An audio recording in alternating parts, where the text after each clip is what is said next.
దేవుని నామానికి స్తోత్రాలు.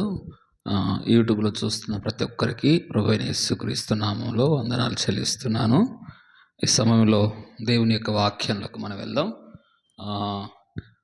నేను ఇశ్రాయేల్ యొక్క జనాంగాన్ని గురించి, ఇది బైబిల్ స్టడీ అంశం పేరు ఏంటంటే దేవుని యొక్క వాక్యంలో జీవజలం ఇచ్చే యేసు, మార్పు తెచ్చే రక్షకుడు అనే అంశం మీద చెప్తాను. ఇక్కడ యోహాను సువార్త 4వ అధ్యాయము ఈరోజు మనం దేవుని యొక్క వాక్యంలో చూద్దాము. ఈ 4వ అధ్యాయంలో మనం నేర్చుకోవాల్సిన అనేక విషయాలు ఉన్నాయి. ఇశ్రాయేల్ యొక్క గోత్రాలు, సమరయులు అలాగే యూదులు ఇద్దరు కూడా మనకు ఈ 4వ అధ్యాయం నేర్పిస్తుంది. ఇశ్రాయేలు 12 గోత్రాలు. ఈ 12 గోత్రాలు అబ్రహాముకు, ఇస్సాకు యాకోబుకి 12 మంది కుమారులు. ఈ 12 మంది కుమారులే ఇశ్రాయేలులు. దేవుని యొక్క వాక్యం సెలవిస్తుంది. ఒక రాత్రి దేవుని సన్నిధిలో యాకోబు ప్రార్థన చేసినప్పుడు అతని పేరు ఇశ్రాయేలుగా దేవుడు మార్చాడు. ఎప్పుడైతే ఇశ్రాయేలుగా దేవుడు మార్చాడో అక్కడి నుంచి ఇశ్రాయేల్ జనాంగముగా, ఇశ్రాయేల్ దేశముగా పిలువబడుతుంది. అయితే క్రీస్తు పూర్వం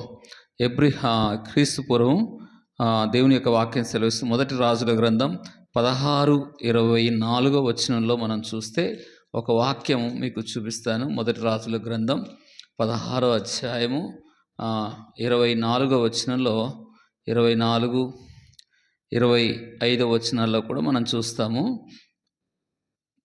ఇక్కడ దేవుని యొక్క వాక్యంలో చూస్తే అక్కడ కనబడుతుంది 24వ వచనం. అతడు షెమెరు నొద్ద షోమ్రోను కొండకు 4 మనుగుల వెండిని కొనిమ్మని ఆ కొండ మీద పట్టణం ఒకటి కట్టించి, ఆ కొండ యజమానుడైన షెమెరు అను అతని పేరు బట్టి అతను కట్టించిన పట్టణమునకు షోమ్రోను అని పేరు పెట్టెను. ఈ షోమ్రోను అనే పట్టణానికి కింద ఫుడ్ నోట్లో చూస్తే సమరయ అనే ప్రాంతం కనబడుద్ది. షోమ్రోను అనగా సమరయ అనే పట్టణం, సమరయ అనే ప్రాంతం. యేసుక్రీస్తు శకము సొలొమోను తర్వాతి కాలంలో చూస్తే 12 గోత్రాలు సౌలు కాలంలో 12 గోత్రాలు ఉంటాయి. 12 గోత్రాలు సౌలే పరిపాలన చేస్తాడు. తర్వాత దావీదు 12 గోత్రాలు పరిపాలన చేస్తాడు. సొలొమోను కూడా 12 గోత్రాలు పరిపాలన చేస్తాడు. ఒక్కొక్కరు 40 సంవత్సరాలగా పరిపాలన చేస్తారు. తర్వాత సొలొమోను కాలంలోనే సొలొమోను చేసిన పొరపాట్లు బట్టి, సొలొమోను చేసిన తప్పిదాలు బట్టి దేవుడు 10 గోత్రాలను 2 గోత్రాలను దేవుడే విడదీస్తాడు. 10 గోత్రాలు ఒకటి ఇశ్రాయేల్గా మారుస్తాడు. 2 గోత్రాలేమో యూదావారుగా, అందులో బెంజమిన్ అలాగే ఇంకొక గోత్రాన్ని 2 గోత్రాలుగా మారుస్తాడు. 2 గోత్రాలుగా 2 గోత్రాలేమో సొలొమోనుకి ఇస్తాడు. 10 గోత్రాలేమో ఇశ్రాయేలుగా ఉంటుంది. ఈ 10 గోత్రాలే సమరయ పట్టణం. ఇది క్రీస్తు శకము 900 నుంచి 930 సంవత్సరాల మధ్య కాలంలో సొలొమోను పరిపాలించిన తర్వాత ఆయన కుమారుడు యొక్క రాజుగా అయినప్పుడు అప్పుడు ఈ 2 రాజ్యాలుగా విడిపోతాయి. 2 రాజ్యాలుగా విడిపోయినప్పుడు అక్కడి నుంచి యేసు ప్రభు వచ్చే కాలం వరకు కూడా 930 సంవత్సరాల మధ్యకాలం. ఆ మధ్యకాలంలో యేసు ప్రభు వచ్చే వరకు కూడా సమరయులు దేవునికి దూరం అయిపోతారు. వాక్యం సెలవిస్తుంది, దేవునికి దూరం అయిపోయిన వారిని, అలాగే తప్పిపోయిన గొర్రె పిల్లను ఎలాగైతే తప్పిపోయిన దాన్ని వెతుకుంటూ మనుష్య కుమారుడు ఎలాగ వచ్చాడో, తప్పిపోయిన ఇశ్రాయేలు జనాంగములో నుండి 10 గోత్రాలను వెతుకుంటూ ఆయనే యెరూషలేమును వదిలి, యూదయ వదిలి ఎక్కడికి వెళ్ళాడంటే సమరయ పట్టణానికి వెళ్ళాడు. సమరయ ప్రాంతానికి వెళ్ళాడు. ఈ సమరయమే ఉత్తర రాజ్యం 10 గోత్రాలు, దక్షిణ రాజ్యం యూదా అలాగే బెన్యామీన్ గోత్రాలు, ఈ 2 గోత్రాలు. ఇది మొదటి రాజుల గ్రంథం 12, 16, 20. అలాగే సొలొమోను దేవుడు ముందుగానే చెప్పాడు, హెచ్చరించాడు. సొలొమోను వినలేదు. తర్వాత చూస్తే 2వ దినవృత్తాంతాల 10వ అధ్యాయంలో కూడా దీని చరిత్ర మనకు చెప్పబడుతుంది. ఇదంతా ఎందుకు చెప్తున్నానంటే యోహాను సువార్తలో ఈ పదాలు చెప్పబడతాయి. యోహాను సువార్త ఏమంటుందంటే యోహాను సువార్త 1వ అధ్యాయం 4వ అధ్యాయం నుంచి ఈరోజు కొన్ని మాటలు మీ ముందు తీసుకురావాలనుకుంటున్నాను. మొదటి మాట, యోహాను కంటే యేసు ఎక్కువ మందిని శిష్యులుగా చేసుకొని వారికి బాప్తిసమిచ్చుచున్న సంగతి పరిసయ్యులు వినిరని ప్రభువుకు తెలిసినప్పుడు. ఈ మొదటి వచనం 2-3 వచనాల్లో యేసు ప్రభు వారికి ముందుగా యేసు ప్రభు యొక్క శిష్యులు బాప్తిసము ఇచ్చుచున్నారని వాక్యం సెలవిస్తుంది. ఇక్కడ యోహాను కంటే యేసుకు ఎక్కువ మంది శిష్యులు అవుతున్నారు. ఆ రోజుల్లో యోహాను కూడా శిష్యులు ఉండేవాళ్ళు. యేసు ప్రభు వారి పరిచర్య కంటే ముందు యోహాను ముందుగా పరిచర్య ఆరంభించాడు. పరిచర్య ఆరంభించాక యోహాను శిష్యులు కూడా ఎవరికి దగ్గరగా అవుతారంటే యేసు ప్రభు శిష్యులుగా మారుతారు. అలాగే ఈరోజు సంఘాలలో మన సేవకులకు శిష్యులుగా కాదు, యేసయ్యకు శిష్యులుగా మార్చాలి. ఒక దైవజనుడు యేసన్న గారు ఏమన్నాడంటే, యేసన్నను వెంబడించేవారుగా వద్దు, యేసయ్యను వెంబడించేవారుగా ఉండాలని ఆ దైవజనుడు యేసన్న గారు చెప్పారు. యేసన్నను వెంబడిస్తే మనం పరలోకానికి వెళ్ళలేం, కానీ యేసయ్యను వెంబడిస్తే మనం పరలోకానికి పోతామని ఆ దైవజనుడు చెప్పంగా నేను విన్నాను. ఆ మెసేజ్ కూడా నేను విన్నాను ఆయన ఉన్న కాలంలో.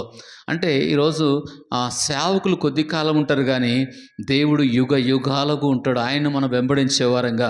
ఈరోజు సేవకులు ఫాలోయింగ్ ఎక్కువగా ఉంది, కానీ యేసయ్యకి ఫాలోయింగ్ తక్కువగా ఉంది. ఇక్కడ చూస్తే యోహానుకు శిష్యులు తగ్గుతూ వచ్చారు, యేసయ్యకు సంఖ్య పెరుగుతూ వచ్చింది. మొదటి మాటలో శిష్యులు బాప్తిసం ఇచ్చినట్టుగా దేవుని యొక్క వాక్యం సెలవిస్తుంది. 2-3 వచనాల్లో ఆయన యూదయ దేశమును విడిచి గలిలయ తిరిగి వెళ్ళెను. ఆయన యేసుకు బాప్తిసం ఇవ్వలేదు, యేసే బాప్తిసం ఇవ్వలేదు, కానీ ఆయన శిష్యులు బాప్తిసం ఇచ్చుచుండేది.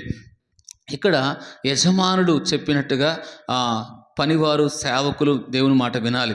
యజమానుడు ఎవరంటే యేసుక్రీస్తు ప్రభువారు, శిష్యులు ఎవరంటే ఆయన సేవకులు, ఆయన పనివారు. ఇప్పుడు యజమానుడు చెప్పినట్టుగా ఆ పనివారు ఈ మాట వింటున్నారు. ఎవరిచ్చారు? యేసయ్య ఎక్కడ బాప్తిసం ఇచ్చినట్టుగా బైబిల్లో లేదు, కానీ యేసు ప్రభు యొక్క శిష్యులు బాప్తిసం ఇచ్చినట్టుగా బైబిల్ చెప్తా ఉంది. ఈరోజు బాప్తిసం అంటే ఎన్నో సాకులు చెప్పేవారుగా ఉన్నారు. బాప్తిసం అంటేనే మా దగ్గర ఒక ముసలావిడ ఉండేది. ఆ ముసలామ చచ్చిపోయే స్థితిలో ఉన్నప్పుడు, మరణానికి దగ్గరగా ఉన్నప్పుడు, చనిపోతానికి దగ్గరగా ఉన్న పరిస్థితిలో మందిరానికి వచ్చింది. ఆ పరిస్థితిలో బ్రతుకుతున్న ఆశలు కూడా ఆమెకి లేవు. అసలుకి డాక్టర్లు కూడా చేవిడి చేశారు ఏమో చనిపోద్దని. అలాంటి పరిస్థితులు ఉన్నప్పుడు ఆమె కొరకు ప్రార్థన చేశాం, సంఘంగా ప్రార్థన చేశాను, నేను ప్రార్థన చేశాను. ప్రభువా, ఈ ప్రజల మధ్యలో, ఈ అన్యజనుల మధ్యలో ఆమెను బ్రతికించు, ఆమెను కనికరించిన చిత్తం మీద ప్రార్థన చేస్తే దేవుడు అద్భుతమైన స్వస్థత ఆ ముసలావిడికి ఇచ్చాడు. ముసలావిడ చచ్చిపోతే ఆ రోజే కాళ్ళు చాలా ఉబ్బిపోయినాయి, కిడ్నీలు కూడా చాలా పాడైన పరిస్థితులు ఉన్నాయి, డాక్టర్లు కూడా వదిలేసిన పరిస్థితుల్లో. అలాంటి పరిస్థితుల్లో ఆమెకి బ్రతికే అవకాశాలే లేవు. అలాంటి పరిస్థితుల్లో ప్రార్థన చేయగా, సంఘము ప్రార్థన చేయగా ప్రభు గొప్ప అద్భుతం చేశాడు. తర్వాత మందిరానికి రావడం మొదలుపెట్టింది. చనిపోద్దనుకున్న ముసలావిడ, ఇంటి పక్కల వారు కూడా చనిపోద్దనుకున్న ఆమె ప్రభు మందిరానికి రావడం మొదలుపెట్టింది. ఎప్పుడైతే మందిరానికి రావడం మొదలుపెట్టిందో, మందిరానికి వస్తామా బాప్తిసం తీసుకో అని చచ్చిపోదనుకున్న ఆమెను మరలా దేవుడు ఆయుష్ను పెంచాడు ఆమెకి. అప్పుడు వారి బంధువుల్లో ఒక ఆమె అన్నదంట, ఆ బంధువుల్లో ఉన్న ఒక ఆమె ఏమన్నదంటే, అమ్మా నువ్వు చర్చికి వెళ్తే వెళ్ళు, కానీ బాప్తిసం మాత్రం తీసుకోకు, బాప్తిసం తీసుకోవాలని బంధువులు చెప్పినందుకు ఆమె బాప్తిసం తీసుకోలేదు. దేవుడు అవకాశాన్ని ఇచ్చాడు, బ్రతికించాడు. చచ్చిపోదనుకున్న ఆమె బ్రతికించాడు. తర్వాత 1 సంవత్సరం 2 సంవత్సరాల దగ్గర సంవత్సరం పైన ఉన్నది. తర్వాత ఆమె చనిపోయింది బాప్తిసం తీసుకోకుండానే. దేవుడు ఇచ్చిన అవకాశాల్లో కొంతమంది బంధువులు వద్దంటారు, అన్నదమ్ములు వద్దంటారు. బాప్తిసం కాడికి వచ్చంగానే ఎంతోమంది దేవునికి దూరం అయిపోతూ ఉంటారు. దేవుని చేత ఎన్నో మేలు పొందుకున్నాక, యేసు ప్రభువే దేవుడని తెలుసుకున్నాక, అద్భుతాలు జరిగాక, చావుకు పట్టబడిన వారిని ప్రభువు విడిపించాడు సంఘములో. అలాంటి గొప్ప అద్భుతాలు ఈ పరిచర్లో దేవుడు చేశాక కూడా ఆ పెద్ద ఆవిడ దేవుని సన్నిధికి దూరం అయిపోయింది. దూరం అయిపోయి మరణానికి వెళ్ళిపోయింది అనమాట. ఇక్కడ నేను చెప్పవలసిన మాట ఏంటంటే, యేసు ప్రభు బాప్తిసాలు ఇచ్చాడు. తర్వాత యేసు ప్రభు బాప్తిసం ఇవ్వలేదు, కానీ శిష్యులు బాప్తిసం ఇచ్చేది మొదటి మాటలో చూస్తాం. ఇక్కడ అసలు వాక్యంలోకి వస్తాను. అసలు ఈరోజు నా అంశం ఇది అంత ఉపోద్ఘాతమే. కొంత వాక్యాన్ని మీ వద్దకు తీసుకొని వస్తాను. 5వ వచనం 6వ వచనం, యాకోబు తన కుమారుడైన యోసేపుకి ఇచ్చిన భూమి దగ్గరున్న సమరయలోని సుకారు అనే ఒక ఊరికి ఆయన వచ్చెను. అక్కడ యాకోబు బావి ఉండెను. అక్కడ యేసు ప్రయాణం వలన అలసి ఉన్న రీతినే ఆ బావి వద్ద కూర్చుండెను. అప్పటికి ఇంచుమించు 12 గంటలు ఆయన.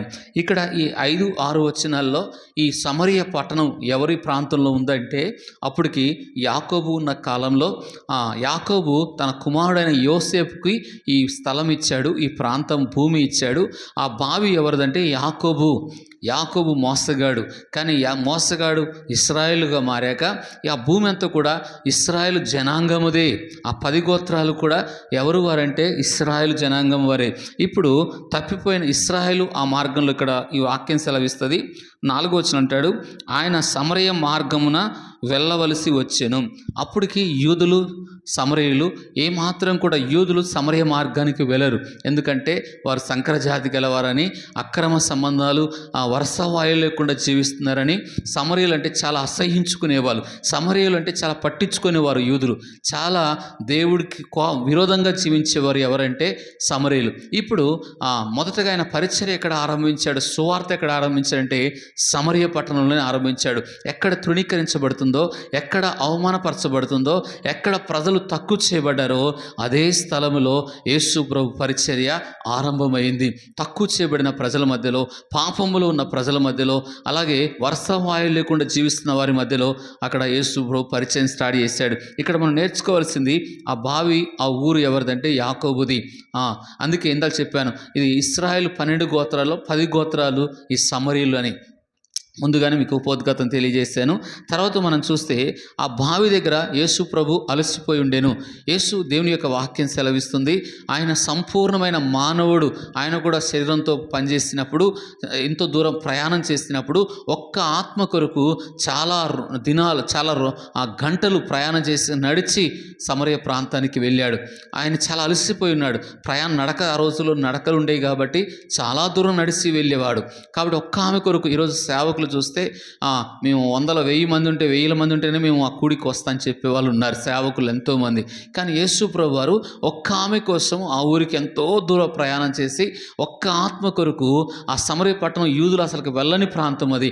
అలాంటి ప్రాంతానికి దేవుని సంకల్పము చొప్పున, దేవుని చిత్తము చొప్పున ఆ ప్రాంతానికి ఆయన ప్రయాణం చేశాడు. ఇప్పుడు దేవుని చిత్త ప్రకారం ఆ ప్రయాణం వెళ్తున్నప్పుడు ఆయనకి అలసిపోయాడు ఆ బావి దగ్గర. అంటే యేసు ప్రభు వారు సంపూర్ణమైన మానవుడు అని, మనిషిగా ఆయన అలసిపోయినాడు. ఆయన సంపూర్ణమైన దేవుడు కూడా, ఆయన మానవుడు అలాగే సంపూర్ణమైన దేవుడు కూడా అని దేవుని యొక్క వాక్యం సెలవిస్తుంది. అలాగే మనం నేర్చుకోవాల్సిన మాట, ఆయన కష్టాల్లో ఉన్న వారికి ఆయన కష్టం ఏంటో తెలుసు, ఆకలి బాధ ఆయనకు తెలుసు, దుఃఖ బాధ తెలుసు, ఉపవాసం ఉండడం తెలుసు, మనిషి ఎంత శ్రమ అనుభవించాడో, మనిషి ఎంత సమస్యలకు భయపడతాడో, మనుషులు కలిగే శ్రమలు, ఆపదలు, ఇబ్బందులు అన్నీ కూడా యేసుకు తెలుసు. ఎందుకంటే ఆయన చాలా బీద కుటుంబంలో పుట్టాడు. డబ్బు విలువేంటో ఆయనకు తెలుసు, ఇరుకులేంటో ఆయనకు తెలుసు, ఇబ్బందులేంటో ఆయనకు తెలుసు, సమస్యలేంటో ఆయనకు తెలుసు. ఎందుకంటే అన్నీ అనుభవించాడు ఆయన. మనకి కాదు, నీ బాధ ఆయనకు తెలుసు, నీ శ్రమ ఆయనకు తెలుసు, నీ బలహీనతలు ఆయనకు తెలుసు, నీ కష్టాలు కూడా ఆయనకు తెలుసు. కాబట్టి యేసు ప్రభు వారు కూడా మనలాగే ఈ భూమి మీదకి మానవుడిగా, దేవుడై ఉండి మానవుడిగా ఈ లోకానికి వచ్చాడు. ఎక్కడైతే తృణీకరించబడ్డ ప్రజలు, ఎక్కడైతే అవమానపరచబడిన ప్రజలు, వారి మధ్యకే యేసు వెళ్ళినట్టుగా ఈ లేఖనం చెప్తుంది. మొదటి మాటలో నేర్చుకోవాల్సిన మొదటి మాట మనం ఏం నేర్చుకోవాలంటే, యేసు అక్కడికి వెళ్ళాడు. అలాగే ఒక ఆమెతో యేసు ప్రభు మాట్లాడుతున్నట్టుగా సెలవిస్తుంది. పాత నిబంధనలో మనం చూస్తే ఆగరు ఇంటి నుంచి సమస్యలు వచ్చినప్పుడు, ఇంట్లో శ్రమ కలిగినప్పుడు, ఇంట్లో ఇబ్బంది కలిగినప్పుడు పారిపోతున్న పరిస్థితిలో ఆగరు ఎక్కడికి ప్రయాణం చేసిందంటే, ఎక్కడికి వెళ్ళిందంటే అరణ్యానికి పారిపోతుంది. ఆగరు ఐగుప్తు నుంచి వచ్చిన ఆగరు ఇప్పుడు అరణ్యానికి పారిపోతుంది. అక్కడ ఒంటరిగా యేసయ్య ఆమెను పట్టుకుంటాడు. ఒంటరిగా ఆమెతో యేసు ప్రభు మాట్లాడతాడు. దేవదూతగా వచ్చి పాత నిబంధనలో మాట్లాడతాడు. ఈరోజు మన దేవుడు ఎలాంటి వాడంటే, విడిపోతున్న కుటుంబాలను కూడా కట్టగలిగేవాడు. ఈరోజు కుటుంబాలు చూస్తే చిన్న సమస్యలు వస్తే విడిపోతున్నారు, చిన్న గొడవలు వస్తే కుటుంబంలో విడిపోతున్నారు. ఆఖరి జీవితంలో శ్రమ వచ్చంగానే ఇంటి నుంచి పారిపోతుంటే ఆ విడిపోయిన కుటుంబాన్ని దేవుడు కట్టగలిగాడు. మన దేవుడు ఎలాంటివాడు అంటే, విడిపోతున్న జీవితాలను, శ్రమలో ఉన్నవారిని చూసేవాడు, కష్టాల్లో దుఃఖంలో పారిపోతున్న ఆమెను దర్శించినవాడు. అదే దేవుని యొక్క వాక్యం సెలవిస్తుంది.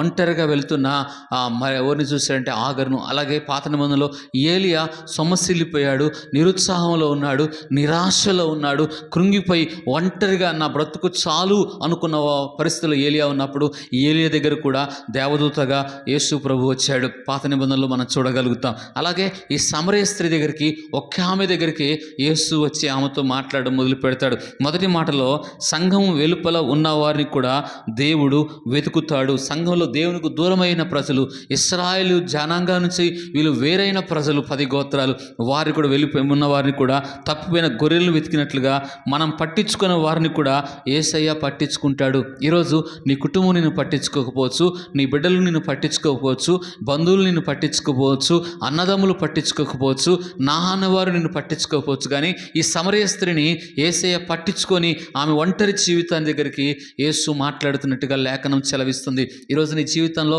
ఒంటరి అయిపోయినావేమో, కృంగిపోయి ఉన్నావేమో, నిరుత్సాహంలో ఉన్నావేమో, చావుకు దగ్గరకు వెళ్తున్న పరిస్థితులు ఉన్నాయేమో, ఎలాంటి సిచ్యువేషన్లో కూడా నా దేవుని వాక్యం నిన్ను దర్శించునుగాక. ఇది మొదటి మాట. రెండో మాట మనం చూస్తే దాహము గురించి యేసు జీవజల వాగ్దానం ఇస్తాడు. అది ఎన్నో వచనం అంటే 7:15 నుంచి 15 వచనంలో మనం చూస్తే ఈ మాట కనబడుతుంది.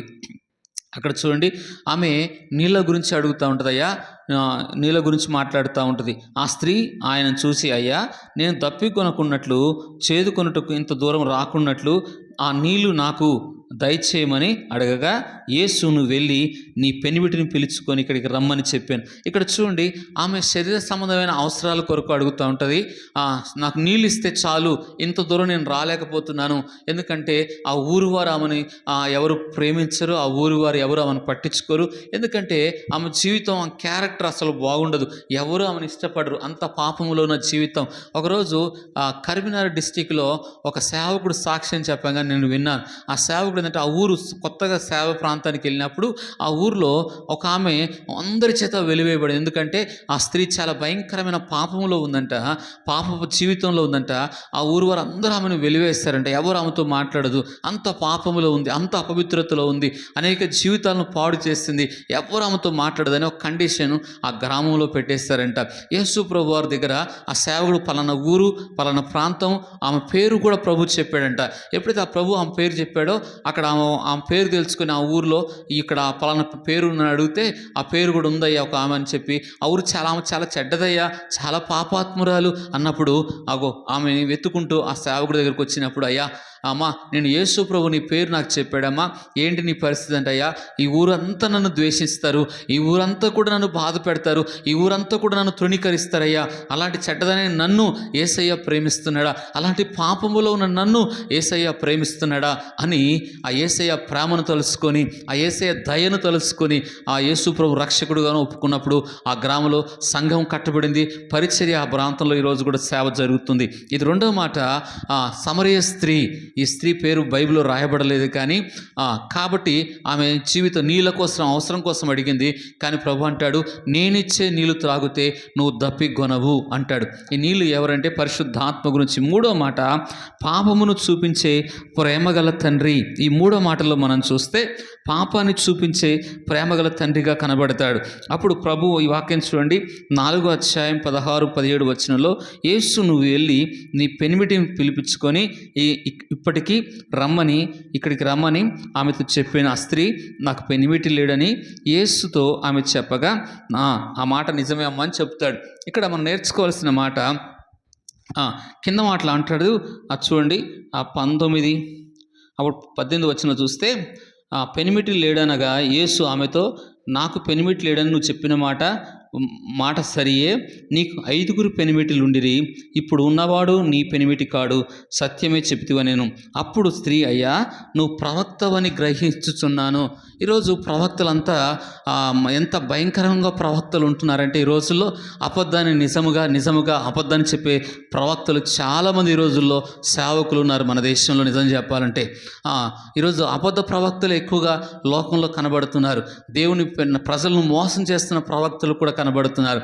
ఈరోజు నీకు ఇల్లు వస్తుంది, ఆస్తులు వస్తాయి, నీకున్న కష్టాలు తీయేస్తాడు, గొప్ప కార్యాలు చేస్తాడు, అద్భుతాలు చేస్తాడు వాస్తవమే. కానీ లేనిది కూడా ఉన్నట్టుగా చెప్పే సేవకులు ఈ రోజుల్లో ఉన్నారు. ఇక్కడ యేసు ప్రభు వారు ఆమె గత జీవితాన్ని గురించి మాట్లాడుతున్నాడు, ఆమె పొరపాట్ల గురించి మాట్లాడుతూ. ప్రవక్త అనగా తప్పును చూపించేవాడు, ఆమెను పాపాన్ని చూపించేవాడు. ఈరోజు ప్రవక్తలు ఏంటంటే నిజమైన యేసయ్యలాగా చెప్పే ప్రవక్తలు లేరు.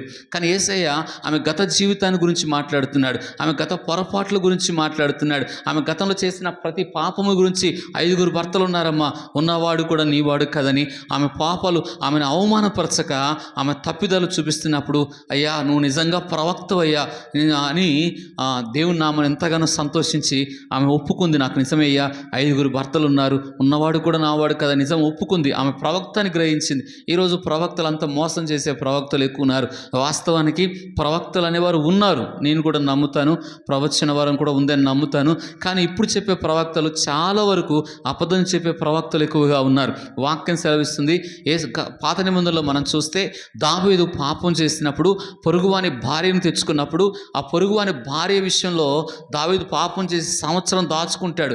ఎవరు చూడలేదు అనుకున్నాడు, కానీ దేవుడు చూసేవాడు, మన దుఃఖాన్ని చూసేవాడు, మన బాధను చూసేవాడు. అలాగే మనం చేస్తున్న పాపాలు కూడా నీవైనా నావైనా యేసయ్య చూసేవాడుగా ఉంటున్నాడు. కాబట్టి మనం నేర్చుకోవాల్సిన మాట, ఎప్పుడైతే దావీదు పాపాన్ని హెచ్చరించడానికి ఒక 2 సామెల గ్రంథంలో ఉంటుంది 12వ అధ్యాయంలో. అక్కడ 11-12 అధ్యాయంలో చూస్తే నాతను వెళ్ళి అతనికి ఒక ఉపమానం చెప్తాడు. ఆ ఉపమానం చెప్పాక ఆ దుర్మార్గుడివి, ఆ హంతకుడివి, ఆ వ్యభిచారివి నువ్వే అని డైరెక్ట్గా దావీదు యొక్క పాపాన్ని ఎవరు చెప్తారంటే నాతను ప్రవక్త ఒక ఉపమానం చెప్పాడు. ఒక ఉదాహరణ ఎగ్జాంపుల్ చెప్పి అక్కడ నాతను ప్రవక్త అంటాడు, ఆ తప్పు చేసిన వాడు నువ్వేనయ్యా, ఆ దుర్మార్గుడు అంతకుడు కూడా నువ్వే అని తన పాపాన్ని ఖచ్చితంగా నాతను ప్రవక్త చెప్పాడు. అప్పుడు దావీదు నిజంగా తన పాపాన్ని ఒప్పుకొని పశ్చాత్తాపడతాడు. చూడండి, పాపం చేయకుండా ఎంత గొప్ప భక్తుడైనా, ఎంత పరిశుద్ధుడైనా, ఎంత తప్పు లేని వాడైనా పాపం చేయకుండా ఈ భూమి మీద లేడు. అందులో పాత నిబంధనలు గొప్పగా దావీదు చాలా భక్తి కలిగిన వాడు, మంచి ప్రార్థన పరుడు, దేవునితో మంచి సంబంధం కలిగిన వాడు, హృదయానుసారుడు భక్తి కలిగిన వాడు కూడా పాపం చేసే అవకాశాలు ఉన్నాయని బైబిల్ చాలా చక్కగా కరెక్ట్గా చెప్తుంది. బైబిల్ మంచి చేస్తే మంచి చెప్తుంది, అలాగే తప్పు చేస్తే ఎంత భక్తుడైన తప్పులు కూడా బయట చూపిస్తుంది దేవుని యొక్క వాక్యం. కాబట్టి దావీదు యొక్క పాపాన్ని చూపించినప్పుడు దావీదు పశ్చాత్తాపడ్డాడు. చూడండి, ప్రవక్త పాపాన్ని చూపించేవాడుగా ఉన్నాడు, చేసిన అక్రమ జీవితాలను చూపించే ప్రవక్త పాత నిబంధనలు ఉన్నారు, కొత్త నిబంధనలు. యేసయ్య కూడా ఏమో పాప జీవితాన్ని, గత జీవితాన్ని చెప్పినప్పుడు ఆమె ఒప్పుకొని పశ్చాత్తాపడ్డది. ఈ 3వ మాటలో 4వ మాటలో మనం చూస్తాము, ఆరాధన గురించి మాట్లాడుతుంది, ఆరాధన స్థలం గురించి మాట్లాడుతుంది. 20వ వచనంలో మనం చూస్తే మా పితరులు ఈ ప్రాంతం ముందు ఆరాధించిరి, కానీ ఆరాధించవలసిన స్థలము యెరూషలేములో ఉంది. వాళ్ళ పితరులు కొండ మీద ఆరాధన చేశారు, యూదులేమో యెరూషలేములో ఆరాధన చేశారని చెప్తోంది. వాస్తవేనమ్మా, కానీ తండ్రిని ఆరాధించే కాలం ఒకటి వస్తుంది, అది ఆత్మతోనూ సత్యముతోనూ ఆరాధించాలి. మీకు అర్థం కావడానికి చెప్తాను. ఒకరోజు ఒక సేవకుడు, ఒక వ్యక్తి ప్రభువుని నమ్ముకున్న బయట దేశంలో ఒక మందిరానికి, అక్కడ తెల్లల మధ్యలో ఆ మందిరానికి వెళ్ళినప్పుడు అతను పంచగట్టుకొని ఆ ప్రాంతానికి వెళ్ళాడంట. వెళ్ళినప్పుడు ఆ మందిరంలో అందరూ కూడా షూటు బూటు ఇంగ్లాండ్ దేశంలో వేసుకొని ఉన్నారంట. అందరూ వాళ్ళ చర్చిలోకి రాణిస్తారంట, కానీ ఈ పంచగట్టుకొని నల్లగున్న ఈ వ్యక్తిని లోపలికి రానియటరయ్యా, నువ్వు మా దేశస్థుడివి కాదు, మా ప్రాంతానికి సంబంధించిన వాడు కాదని అక్కడ ఆపేశారంట. అప్పుడు ఆపేసినప్పుడు యేసు ప్రభువారు అతని దగ్గరకు వచ్చాడంట. దగ్గరకు వచ్చేసి, అయ్యా ఎందుకు ఏడుస్తున్నావంటే, అయ్యా ఈరోజు ప్రభుని ఆరాధించే దినం, దేశం మారినా ప్రాంతం మారినా ఈరోజు ఆదివారం కదయ్యా, ఆరాధన చేయాలి అంటే, అవునయ్యా నిన్ను ఆపారా, నన్ను కూడా ఆపేశారయ్యా అని ప్రభు ఆయనతో మాట్లాడడం మొదలుపెట్టారంట.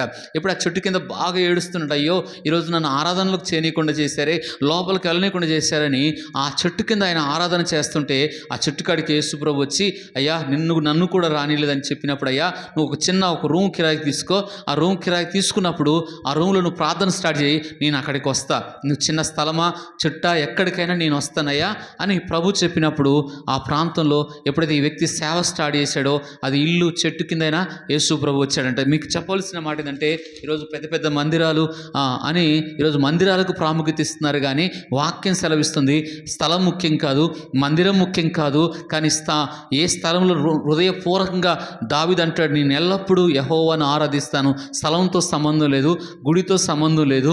అలాగే వాక్యం చెప్తుంది, నీ హృదయపూర్వకంగా ప్రతిరోజు కూడా ఆ దేవుణ్ణి మనం ఆరాధన చేయొచ్చు. ప్రతి దినము కూడా ప్రభువుని మనం గణపరచు. ఈరోజు 7th డేస్ అని ఒక సంఘం వచ్చింది. మా బంధువులు ఒకరు అడిగారు, అయ్యా మీరు శనివారం ఆరాధన చేస్తాం, పాత నిబంధనలో యూదులందరూ కూడా శనివారం ఆరాధన చేస్తారు కదా, యేసు ప్రభు కాలంలో కూడా ఆరాధన చేశారు కదా, ఇప్పుడు మన క్రైస్తవులు ఆదివారం ఆరాధన చేస్తున్న అడిగినప్పుడు ఆయన అడిగిన ప్రశ్నకి పాత నిబంధనలో శనివారం ఆరాధన చేశారు వాస్తవమే, కానీ కొత్త నిబంధనలు యేసయ్య పునరుత్థానుడు యొక్క ఆదివారం ఆరాధన చేశారు. వాక్యం సెలవిస్తుంది ఇప్పుడైతే ప్రతిరోజు కూడా ఆరాధన చేయొచ్చు. పౌలు శీలలు చెరసాల్లో ఆరాధన చేశారు, పాటలు పాడారు. ఇక్కడ మీ వాక్యం చెప్పవలసింది, యేసయ్యను దావీదును నేను ప్రతిదినం ఆయన స్తుతిస్తాను, ప్రతిదినం ఆయన ఆరాధిస్తాను అంటాడు. కాబట్టి ఈరోజు ఆరాధన మనము నడుచుకుంటూనే చేయొచ్చు, పాడుకుంటా దేవుని ఎక్కడ ఏ స్థలములైనా ఇంట్లో ప్రార్థన ఆరాధన చేయొచ్చు, పాటలు పాడుతుండొచ్చు, మందిరంలో ఆరాధన చేయొచ్చు. ప్రతి దినము కూడా యేసయ్యను మనం ఆరాధన చేయొచ్చు. స్థలంతో ముఖ్యం కాదు. బైబిల్ చెప్తుంది తండ్రిని ఆరాధించే కాలం ఆత్మతో సత్యముతో. ఇది 4వ మాట. 4వ మాటలో 5వ మాటలో మనం చూస్తే దేవుని యొక్క కృప ఇక్కడికి వచ్చింది. చూడండి 4వ అధ్యాయం 25వ వచనం 26వ వచనంలో మనం చూస్తే అక్కడ చూద్దాం. చూడండి, ఆ స్త్రీ ఆయనతో క్రీస్తు అనబడిన మెస్సయ్య వచ్చునని నేను ఎరుగుదును, ఆయన వచ్చినప్పుడు మాకు సమస్తాన్ని తెలియజేయను చెప్పగా, యేసు నీతో మాట్లాడుతున్నాను నేనే అని ఆమెతో చెప్పాను. ఇక్కడ చూడండి, ఈ రోజుల్లో నేర్చుకోవాల్సిన మాట ఏంటిదంటే, యూదులు ఇప్పుడుకు ఇశ్రాయేలు జనాంగం మెస్సయ్యను ఇంకా రాలేదని ఎదురు చూస్తూ ఉన్నారు. ఈరోజు కూడా ఇశ్రాయేల్ దేశానికి వెళ్తే చాలామంది మన దేశం నుంచి వెళ్ళిన వాళ్ళు అంటారు, ఈరోజు కూడా మెస్సయ్య వస్తాడు అని ఎదురు చూసేవారు యెరూషలేములో ఇప్పుడు కూడా ఉన్నారు. మెస్సయ్య ఇంకా రాలేదని నమ్ముతారంట వాళ్ళు. కాబట్టి సమరయ స్త్రీకి, పరిసయ్యులకు కానీ పెద్ద పెద్ద ప్రవక్తలకు, సేవకులకు ఆ రోజుల్లో ఉన్న ఎవరికి యేసయ్య నేను మెస్సయ్యనని చెప్పలేదు. ఈ సమరయ స్త్రీలకి అర్హత లేని ఈమెకు, యోగ్యత లేని ఈమెకు ప్రభు అంటున్నాడు, అమ్మా ఆ మెస్సయ్యను నేనే అని ప్రభు చాలా ఖచ్చితంగా చెప్పాడు. మెస్సయ్య క్రీస్తు అనగా అభిషక్తుడు, మెస్సయ్య అని. యేసు అంటే తన ప్రజల యొక్క పాపము నుండి రక్షించడానికి వచ్చాడని, మెస్సయ్య అంటే అభిషేకం పొందినవాడని దేవుని యొక్క వాక్యం సెలవిస్తుంది. ఇక్కడ చూడండి, ఈరోజు కూడా ఇశ్రాయేలు ప్రజలు మెస్సయ్య వస్తాడని ఎదురు చూస్తున్నారు. కానీ 2000 సంవత్సరం క్రితమే యేసు ఈ భూమి మీదకి వచ్చాడు. యేసు లోకాన్ని రక్షించడానికి వచ్చాడు. అంటుంది, అయ్యా మాకు మెస్సయ్య వస్తాడని చెప్తున్నారయ్యా, మా పితరులు చెప్పారు, మా వాళ్ళందరూ చెప్పారు మెస్సయ్య వస్తాడు, మాకు సత్యాన్ని బోధిస్తాడని చెప్పినప్పుడు ఆ మెస్సయ్య నేనే అన్నాడు. పాత నిబంధనలో చూస్తే యెహోవా దేవుడు నేనే అని చాలాసార్లు చెప్తాడు. కొత్త నిబంధనలో యేసు ప్రభువారు నేనే. ఈ రోజుల్లో చాలా బోధలు ఏమన్నాయి అంటే, యేసు ప్రభువారిని ఆయన కుమారుడుగా చెప్తా ఉంటారు. వాస్తవం ఆయన కుమారుడుగా ఈ భూమి మీదకి వచ్చాడు, కానీ ఆయనే నేనే అని చాలాసార్లు ప్రభు చెప్పాడు. నేను తప్ప వేరొక దేవుడు లేడు అని బైబిల్ చెప్తుంది. యేసే నిజమైన దేవుడు అని దేవుని యొక్క వాక్యం ఖచ్చితంగా చెప్తా ఉంది. ఇది 5వ మాట. 6వ మాట మనం చూస్తే, మారణ జీవితం యేసయ్య గురించి ఆ ఊరు దగ్గరికి వెళ్ళింది. మందిరానికి యేసయ్యతో కలిసినప్పుడు, యేసయ్యతో మాట్లాడుతున్నప్పుడు ఆమె కుండను వదిలిపెట్టింది. ఆ అధ్యాయంలో మనం చూస్తే కుండను వదిలిపెట్టినప్పుడు ఆమె పాత జీవితం, రోత జీవితం, 5గురు భర్తలు ఉన్నవాడిని కూడా వదిలేసింది. నాకు తెలిసిన ఒక కుటుంబం ఒక చర్చికి వెళ్తూ ఉండేవాళ్ళం. నేను రక్షణ పొంది ఆ కొత్త దినాల్లో ఉన్నప్పుడు ఒక చర్చికి వెళ్తూ ఉండేవాళ్ళం. ఆ చర్చికి ఒక కుటుంబం వస్తూ ఉండేది. ఆ కుటుంబము దేవుని మందిరానికి వచ్చేది, బల్లలోకి వచ్చేది, కానీ ఆమెకు ఆ పాత జీవితాన్ని మాత్రం వదిలిపెట్టేది కాదు. మందిరానికి వచ్చేది, చర్చికి వచ్చేది, కానీ ఆమె జీవితం వదిలిపెట్టేది కాదు. అలాగే చర్చికి రావడం మానలేదు, మందిరానికి వస్తూనే ఉండేది, కానీ గతంలో ఉన్న అలవాట్లు, గతంలో ఉన్న ఆ పాప బ్రతుకంతా కూడా అలాగే జీవిస్తూ ఉంది. ఈరోజు సంఘానికి వస్తూ కూడా, మందిరానికి వస్తూ కూడా గత పాత అలవాట్లు వదిలిపెట్టని వారు ఈ రోజుల్లో చాలామంది ఉన్నారని దేవుని యొక్క వాక్యం సెలవిస్తుంది. కానీ సమరయ స్త్రీ ఆమె అలవాట్లన్నీ విడిచిపెట్టింది, ఆ గ్రామం దగ్గరికి వెళ్ళింది. ఎప్పుడైతే ఆమె మారిందో, యేసయ్య గురించి చెప్తా ఉంది, నా గురించి చెప్పిన వాడని నేను చూశాను, మీరు రండి అనే ఊరంతటికి ఆమె సాక్ష్యం ఇచ్చింది. ఇక్కడ ఒక మాట నేర్చుకోవాలి, ఏంటంటే యేసయ్య నమ్మిన ప్రతి ఒక్కడు, జీవితం మారిన ప్రతి ఒక్కరు యేసయ్య గురించి మనం సాక్ష్యం చెప్పాలి. 6వ మాట. 7వ మాటలో మనం చూస్తే అక్కడ అపోస్తలులు చివరిగా 41-42లో మనం చూస్తే ఆయన మాటలు విన్నందున ఇంకా అనేక మాటలు బట్టి, చూడండి 41, ఆయన మాటలు విన్నప్పుడు ఇంకా అనేకులు నమ్మి ఆ స్త్రీని చూచి ఇక మీదట నువ్వు చెప్పిన మాటలను బట్టి కాక మా మట్టుకు మేము విని ఈయన నిజముగా లోకరక్షకుడు తెలుసుకొని నమ్ముచున్నామని. చూడండి, అంతకుముందు సమరయ స్త్రీ సాక్ష్యం చెప్పింది. ఇప్పుడు ఆ ప్రజలు అంటున్నారు, యేసయ్య మాటలు ఎప్పుడైతే విన్నారో, అంత రోత బ్రతుకుని ఎప్పుడైతే మార్చబడిందో, ఇప్పుడు ఆ ఊరు అంటున్నారు, అయ్యా నువ్వు లోకరక్షకుడు అయ్యా, లోకాన్ని రక్షించడానికి భూమి మీదకి వచ్చావు. ఈ రోజులో భూమి మీద నాశనం అవుతున్న లోకంలో ఒకప్పుడు నా జీవితం నాశనానికి వెళ్తూ ఉండేది, చనిపోదాం అనుకున్న నా బ్రతుకు మీద విరక్తి కలిగిన వాడిని, జావు మీద విరక్తి కలిగిన నన్ను యేసయ్య ఒకరోజు నన్ను దర్శించి ఆ మరణపు అంచులోంచి ప్రభు నన్ను బ్రతికించాడు. ఆయన లోకాన్ని రక్షించడానికి, చావుకు పట్టబడిన వారిని విడిపించడానికి, పాపములో ఉన్న వారిని రక్షించడానికి యేసు ఈ లోకానికి వచ్చాడు. దేవుడి కొద్ది మాటలు దీవించునుగాక. ప్రార్థన చేసుకుందాం. మమ్మల్ని ఎంతగానో ప్రేమిస్తున్న మా ప్రియ పరలోకపు తండ్రి, విత్తబడిన వాక్యంని ప్రజల హృదయాలు నాటి ఫలింపు దయచేసి మహిమ పొందుకోమని యేసు నామములో అడుగుతున్నాను తండ్రి. ఆమేన్.